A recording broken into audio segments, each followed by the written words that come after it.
Hello everybody, welcome and welcome back to my channel. My name is Eliza. Today we're going to make a new sewing pattern that just dropped on my Etsy shop today, and it also happens to be my birthday dress.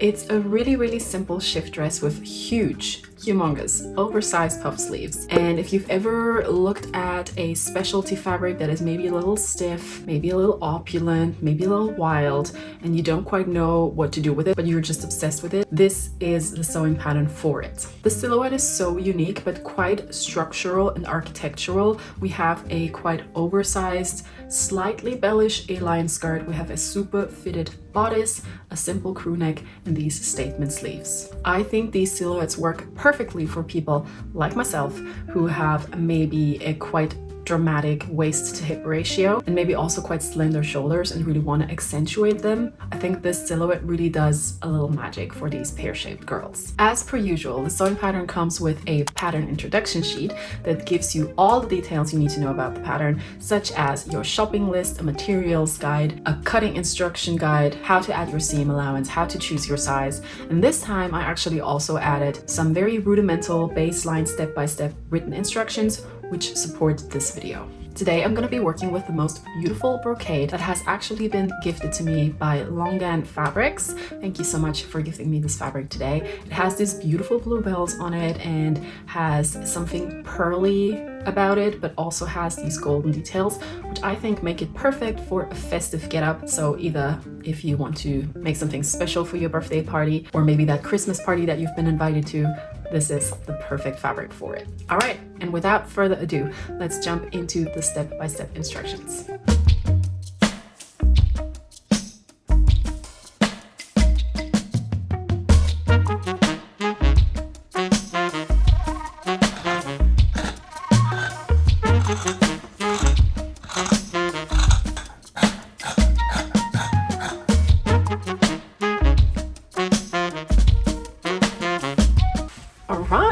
We are prepared and we can get started, and you will see that this is a super quick project, especially when you work with facing instead of lining, which is how I am going to do the dress. The first thing that we need to do is sew in all of our darts. We have a waist dart in the back and a waist dart in the front, meaning we have 4 darts in that area in total, and we have a dart in the shoulder in the back as well. So what I recommend you do is to really take an extra minute or two to make sure you mark your darts accurately, because that's the only really difficult thing about this dress, and you want to make sure everything's nice and symmetrical. So the way I do this is that I grab some pins and I get started with my shoulder dart. I find my size line, which I'm doing a size medium, so I have the continuous line, and I place a pin at the tip of my dart right here. And I then open up my 2 layers so I get to the right side, and I mark that tip with removable fabric pin. And then the other thing I do is mark the width of the dart, so the 2 dart legs. We do the same thing with the waist darts. So I'm finding the dart of my size and I'm placing pins into the 4 corners. So the top tip, the bottom tip towards the hip, as well as the width markers in my waist. So now I carefully open my 2 layers and again place a little dot where my needles protrude the fabric. Now I can remove my paper pattern and I can grab a ruler and draw in my lines, connecting the dots that I've just placed. I do that in the waist as well as in the shoulder. All right, now that I have placed my markings, I can actually go ahead and pin my darts in place.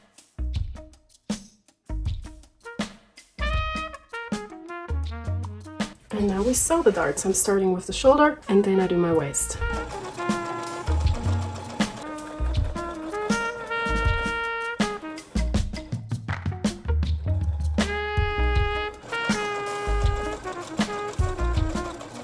Once all of your darts are sewn in, you want to go ahead and press them really nicely. And the way to do this is to start in the middle, whether that's your center back or your center front, and then push the seam allowance over towards the side while navigating the side section right here.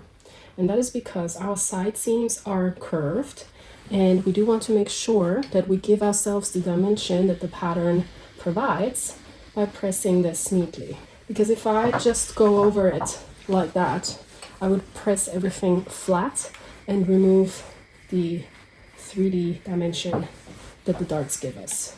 Alright, so once all of the darts are in, the next step is to fetch your pockets. These are optional, but I think pockets are a nice addition. So you have 4 layers of pockets. Grab 2 for the front and set the other 2 aside for the back. And what you want to do is you want to place your pocket right sides touching with your fashion fabric. And there is a dart in your side seam that indicates the placement of the pocket. So place the pocket starting from the notch and pin it along your side. Do the same thing for your back pieces. You can now attach the pockets with a simple stitch. You can then fold your pocket out like this, so all of the right side of your fashion fabric is showing, and then you top stitch the seam to keep it nice and flat. I would recommend pressing it before you do so.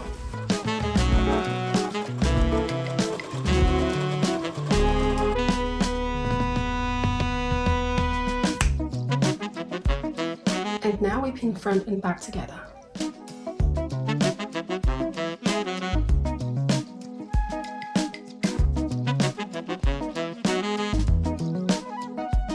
When we now sew the side seam, we naturally sew along the side, but then when we reach the pocket, we sew around the pocket and then the rest of the side seam to keep the pocket entrance open.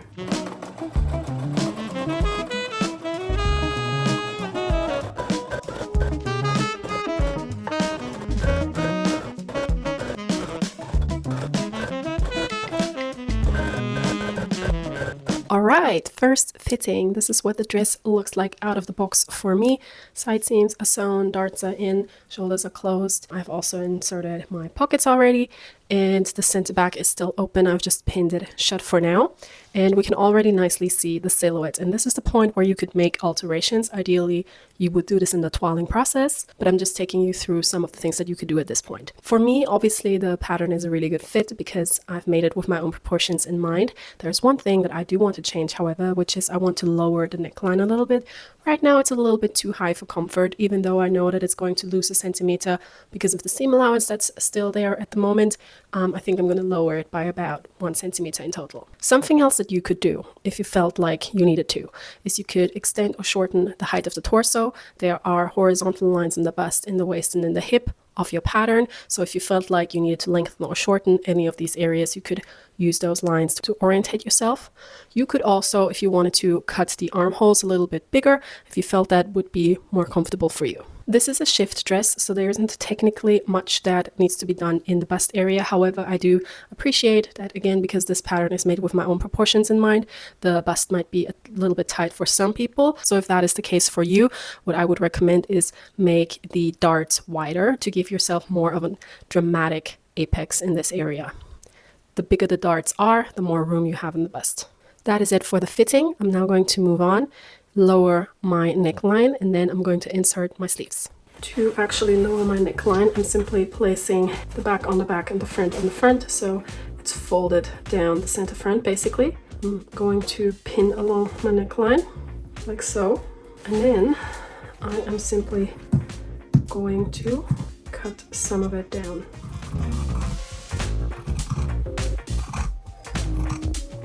And I'm not throwing this away, I'm using this to apply the seam to my facing, which I have already cut.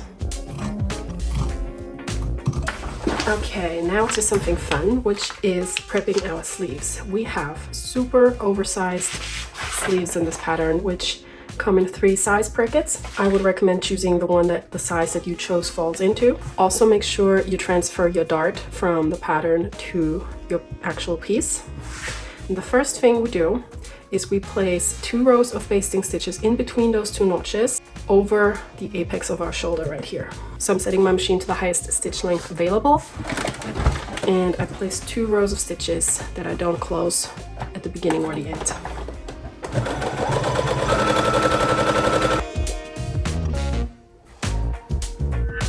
Once you have placed your basting stitches, you can fold your sleeve in half, making sure the right sides are touching, and you can close the sleeve inseam. I'm sewing it shut, and then I serge it.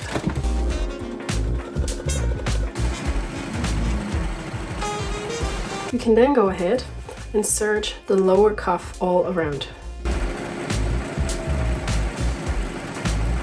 Once this is done, I would recommend you fetch some elastic. And what you want to do is grab the piece and wrap it around the widest part of your upper arm. You are going to overlap it a little bit, and don't make it too tight, especially if you have weighty fabric like I do. You want to make sure that you have some wiggle room to play with. And you need 2 of the same. This is what you're going to use to insert into your elastic channel, which you're now going to create by folding the cuff over by about 1 centimeter and top stitching it down, leaving one section open so that you can actually put your elastic in. If you want to be a daredevil, you could try and put the elastic in as you sew by pinning it on, placing the cuff into your machine like so, and folding the channel as you go.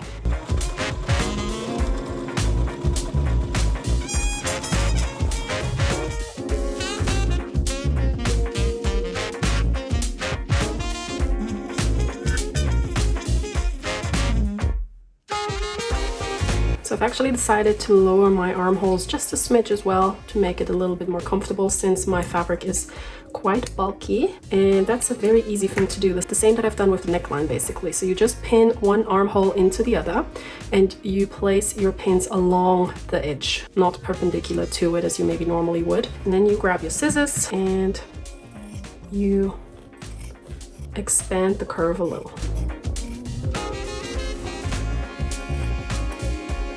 And because I've pinned one armhole into the other, I can be sure that I've done it symmetrically on both sides. That's how much I've removed.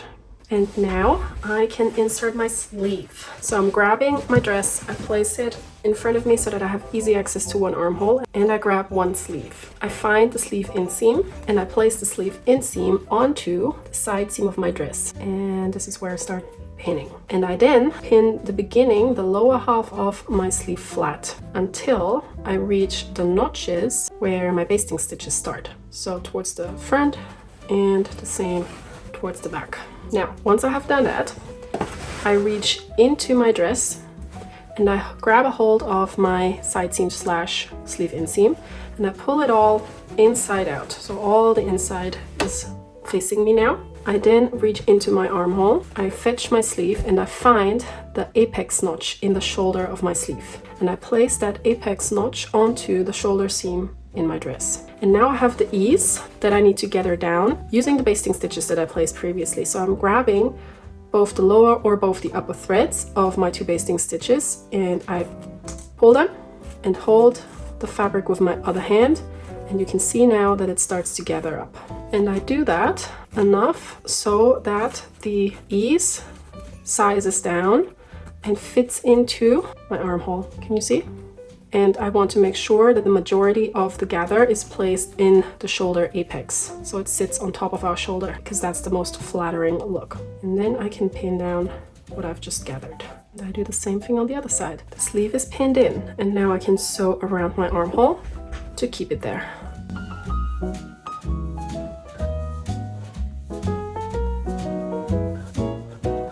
Alright, so now that we have the main parts of the dress assembled, we have fitted it, pockets are in, sleeves are in, we now just need to do the finishing touches, which for me would be to add the facing and install a zipper in the back, as well as finish the hem. So let's do that now. Here I have my facing pieces. There is a description on how to cut these in the pattern introduction sheet. And what I'm doing now is just place them right sides touching along the shoulder, pin and sew them.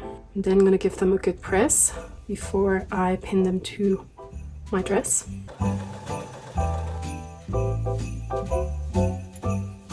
After I've pressed it, I'm actually now also going to serge the entirety of the outline of the facing, which is the side that is not going to be attached and overturned with the dress, so that we have a clean finish. I now need to insert a zip and a center back, and I think I'm gonna go for what am I gonna go for? I think white looks cleaner. I'm gonna go for the white one. What we need to do is place the dress right sides facing up, grab the zipper and place it right sides facing down, starting with one of the two sides of the back. Mind you, the back is completely open still. I'm starting at the neckline and I'm placing the zipper so that the zipper tape is ending flush with my seam allowance of the neckline. And I'm simply starting to pin in the zipper tape. Not much I need to be mindful of at this point yet.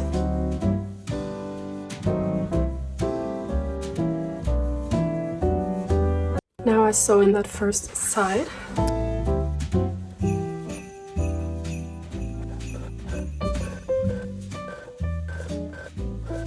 Once the first side is sewn in, I can find the other side and place it right sides touching with the zipper tape. And that means I'm basically turning everything inside out.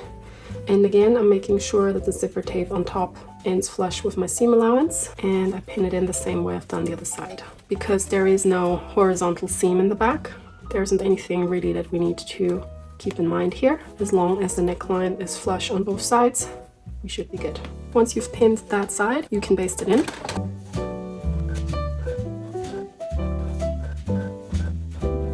Alright, it is now a good point in time to try the dress again and make sure the fit is still right and that you haven't made it too small, or maybe you still want to take it in. Once you're happy with the fit, you can use your zipper foot and finish the installment of your invisible zipper.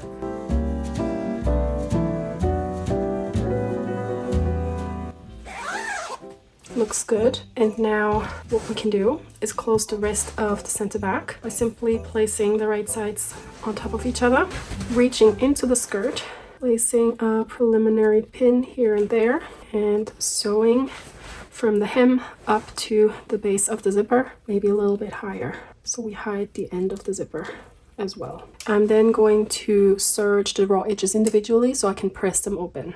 This is the center back from the outside now, completely invisible zipper, and the inside looks like this so far, with a few loose ends. And we're now completely finishing it with our facing. So for that, I am opening the center back zipper and I am placing everything right sides up. Now I just need to make sure I'm placing my center front notch in my neckline once again by folding it in half, aligning the shoulder seams and making a little mark here. Because this center mark is important, as this is where I start pinning my facing. Now I'm grabbing my facing and I'm placing it right sides down onto that notch. It's the first pinning point. Then I find my shoulder seams to the right as well as to the left. Then I pin the midpoints and I continue towards the back. In the back, I am going to use my facing to sandwich the zipper tape in between facing and shell.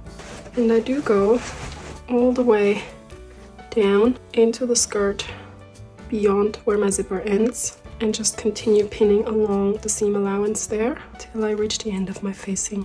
And that is just so we have a really clean finish on the inside. And now I also pin the other side of the center back before I attach everything.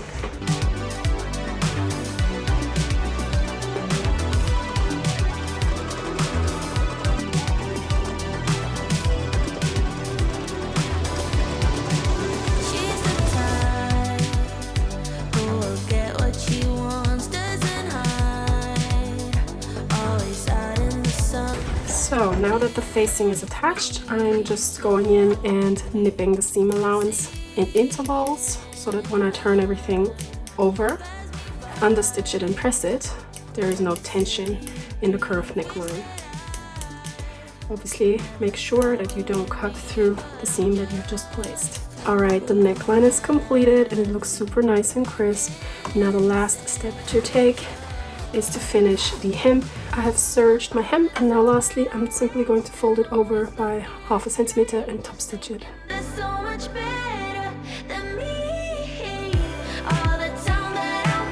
And with that, we're done, and this is what the dress looks like.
Anyway, everybody, I hope you enjoyed this tutorial. As you can see, I've actually been wearing this dress out for my birthday dinner last Friday, and I had a blast. It was really lovely. I actually got compliments from strangers, which is always nice. It's that moment of, thanks, I made it. That makes it all worth it. Let me know what you think about the Frankie dress. I hope you give her a go. If you have any questions whatsoever about the construction of the dress, please don't hesitate to reach out to me on Etsy Messenger. And that's it. See you next time. Bye bye.